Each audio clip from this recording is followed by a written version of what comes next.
Salut mes pirates, c'est le Capitaine Crochet. Boum, toujours en compagnie de mon fidèle acolyte, Pirate Clément, juste en dessous.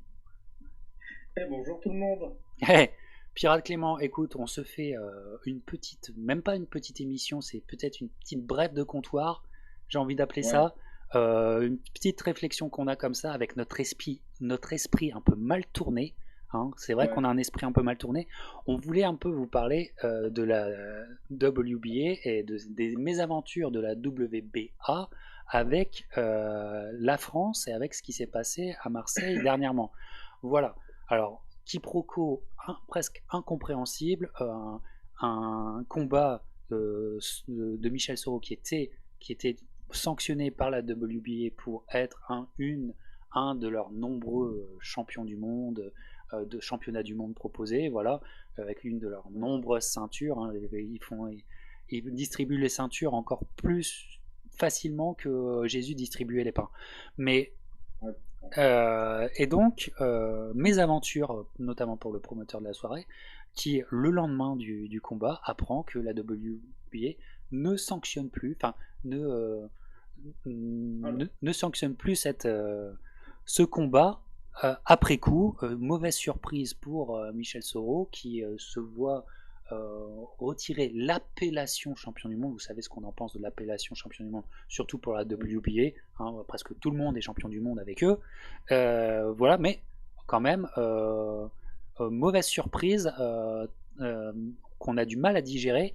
Mais on va en parler un peu plus. Alors, quelles sont les rumeurs ou les informations qu'on a là-dessus, Pirate Clément? alors, du coup, il y a deux informations qui sont assez importantes en fait à prendre en compte. Déjà de une, selon Sébastien Acariès, son promoteur, en fait, tout simplement, en fait, c'est Lara qui se serait opposée au fait que le titre qui était en jeu samedi ne soit pas mis en jeu justement. En fait, pour des questions en fait de négociation par la suite, pour monter un combat entre Soro et Lara en fait. À la Voilà. base, si Mais Soro, Pierre Clément, l'argument qui est dit, c'est que le late replacement, qui était Anderson Presto, c'est ça, oui, ne, c'est ça ne exactement. correspondait pas aux critères au ranking établi par la WBA, et donc ça ne pouvait pas être sanctionné comme un championnat du monde. C'est Exact. l'argument du clan Lara, c'est ça? Oui, c'est exactement ça. C'est l'argument, ouais. Voilà. Voilà. Voilà. Et du coup, la deuxième information, en fait, que j'ai vue dans l'article, en fait, c'est que la WBA, par contre, autorisait à faire en sorte que c'était une défense de titre du titre WBA Gold. Enfin, voilà, encore une ceinture en carton. Du coup, en fait, Ouais, mais en ce même qui se temps, passe, belle contradiction de la WBA dans la même phrase. Hein, c'est oui, clairement, non, mais incompréhensible. clairement, pour vous dire que quand même, c'est faut dire clairement, c'est de te la mettre à l'envers comme ça du jour au lendemain. Il n'y a que la WBA qui peut faire ça, quoi. Bah, Clairement. clairement. Alors, donc, mauvaise surprise pour Sébastien et pour Michel. Michel, Voilà. ouais. Qui, on va dire, c'est indépendant de leur volonté. Là, on peut pas leur reprocher ça. Il y a un adversaire qui ne vient pas. Bien sûr, pour sauver une soirée, tu as besoin d'un remplacement de dernière minute. C'est déjà arrivé dans l'histoire de la boxe et dans le passé. Et chaque année, ça arrive souvent dans des grandes réunions, un Ouais. remplacement de dernière minute. Ça n'empêche pas que le combat soit toujours sanctionné par les fédérations et que même si tu n'avais pas l'adversaire euh, prévu en face de toi, le, le championnat du monde est quand même validé. Ouais, clairement. Donc, argument un petit peu fallacieux qu'ils ont eu à manger. Je pense que le goût était très très amer, mais Mm. connaissez notre esprit un petit peu pervers. Voilà, mais c'est parfois faut Nous avoir un sommes petit taquins. nous sommes taquins, parfois faut avoir un petit esprit pervers pour aller gratter un petit peu la vérité dans le monde de la boxe. C'est donc le clan Lara qui a mis un coup de pression. C'est clair. C'est le clan Lara qui met un coup de pression puisque normalement, il serait logique que Lara et Soro, selon les rankings de la WBA, finissent par s'affronter. Mais en boxe, vous savez très bien que quand on veut éviter quelqu'un, il y a toujours moyen de le faire. Voilà. Donc, Lara, sachant que Soro, enfin plutôt le clan Lara, la team Lara, une Team Lara que j'ai eu l'occasion de regarder, d'observer de près à Las Vegas. Sachant que Soro est un potentiel futur adversaire, euh, je pense que le clan Lara, et Sébastien Acariès, je trouve, a très bien expliqué, a essayé de déjà définir les conditions de parlementation pour un futur combat. Clairement, Voilà. c'est exactement ça, c'est totalement ça. En fait, comment dire? Pourquoi tu peux nous expliquer, Clément, pourquoi c'est important que Michel Soro n'ait plus cette ceinture pour le clan Lara? Alors, tout simplement, j'ai dit auparavant, enfin, je crois, en fait, tout simplement, ce titre permettait à Soro d'arriver plus tard, si tu veux, contre Lara, de faire en sorte que comment dire, la bourse soit partagée 50-50, si tu veux, en fait. Soit 50% chacun, en fait, tout simplement. Par contre, si c'est Lara ou quelqu'un d'autre enfin, ou que Soro n'obtenait pas comment dire, cette ceinture, on passait à 60-40 en faveur de Lara, ce qui est déjà beaucoup plus intéressant pour Lara, déjà de base. Voilà. Il faut être honnête, Acariès, enfin Sébastien Acariès, il n'a pas l'influence d'un promoteur comme Al Haymon qui est derrière Lara. Oui, parce qu'il faut bien comprendre que tu as Lara, tu as sa team, qui est une team, plutôt cubaine. Le manager de Lara est un mec de Miami d'origine de Cuba. Il est un peu le manager de beaucoup de boxeurs cubains qui font carrière aux États-Unis. Mais au-dessus de lui, le taulier, le vrai gars, c'est le boss de PBC, c'est Al Haymon, le fantomas de la boxe. Voilà. Et maintenant, il faut que vous compreniez la WBA. La WBA, c'est une entité qui fait du business au gré de la boxe. Mais la WBA, elle se fait prendre un coup de pression par un des tauliers du game, mondialement. À côté de ça, Sébastien Carès qui fait le travail qu'il a à faire, qui essaye de se développer. À côté de ça, est-ce qu'il a les armes pour contrebalancer ça? Non. C'est évident c'est évident que son pouvoir d'influence est beaucoup plus restreint que Alemon. Et donc la WBA, je pense que dans cette affaire, a fait un cadeau et a fait allégeance à la Team Lara et au désavantage des Français. Mais clairement, totalement. Et qu'est-ce que tu allais dire? Ben, je sais plus ce que j'allais dire. Bah moi, je vais continuer mon pirate. Qu'est-ce qu'il nous faut regarder maintenant pour voir que l'entourloupe va continuer? C'est que Lara, tu m'entends toujours, Pirate Clément? Oh oui, toujours.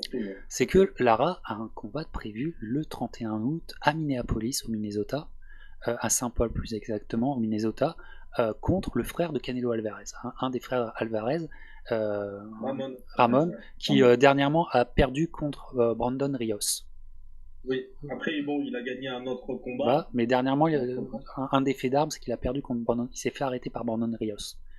Et il va combattre au Minnesota, d'ailleurs qui est à 1000 km de chez moi. Voilà. Je trouve que c'est pas loin. on va peut-être aller mener l'enquête. Et mes pirates, attention, ça, je sais pas si on est au stade des rumeurs ou t'as la confirmation, Pirate Clément, mais ce combat serait sanctionné par la WBA. Eh ben écoutez, je sais pas si vous pourrez le voir à l'écran. J'essaie de vous le montrer. Je vois. Attends, un peu plus. Yeah, World Boxing Association. Ok, t'es sur BoxRec actuellement? Je suis sur. Attends, putain, je sais pas dans quel. Non, de l'autre côté, Clément. Voilà. Stop. World Boxing Association, Erislandy Lara, voilà pour son futur combat. C'est apparemment, ça serait sanctionné, c'est donc sanctionné par la WBA. Merci Clément.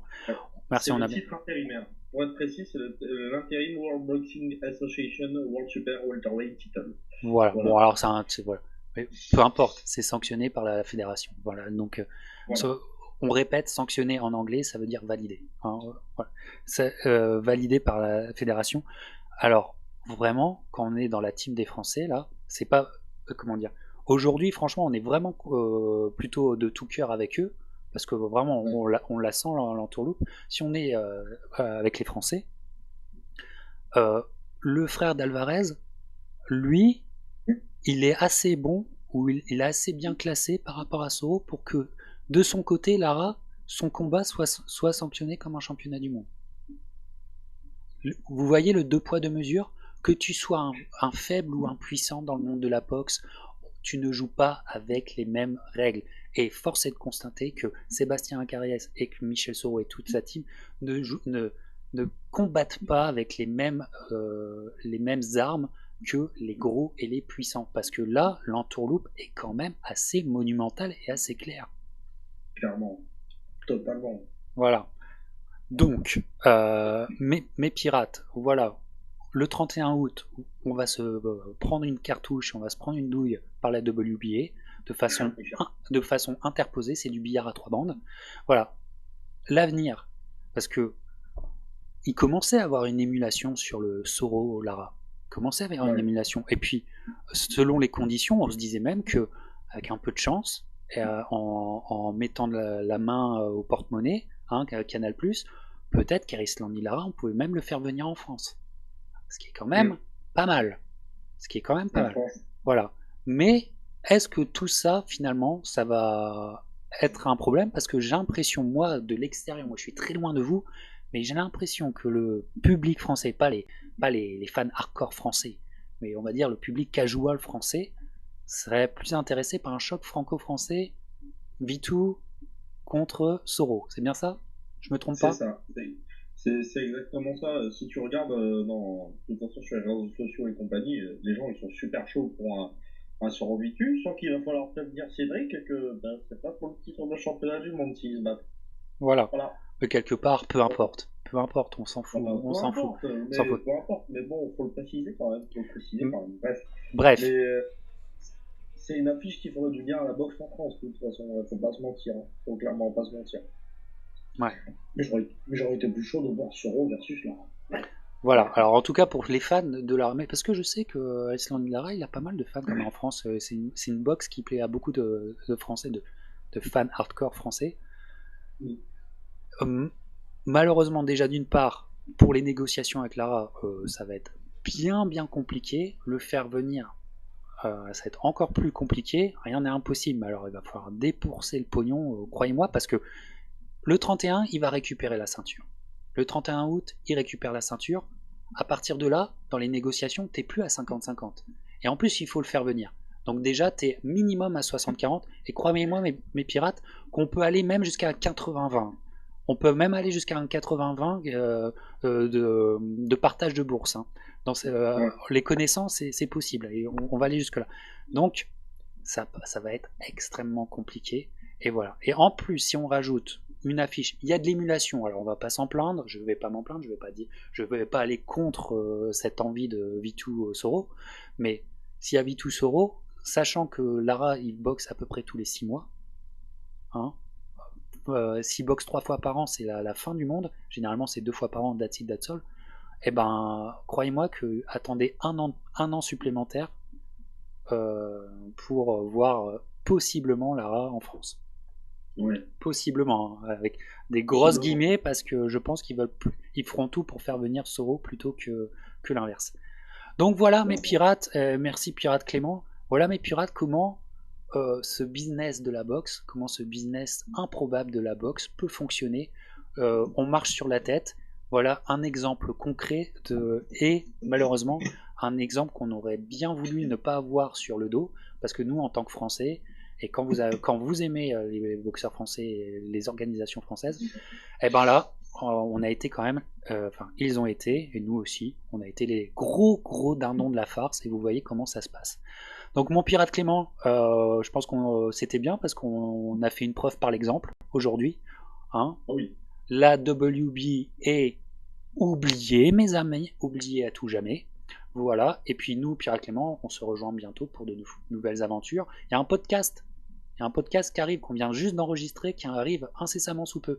On va mettre d'abord cette vidéo et le podcast arrive peut-être les heures suivantes. Allez, ciao mes pirates. Ciao.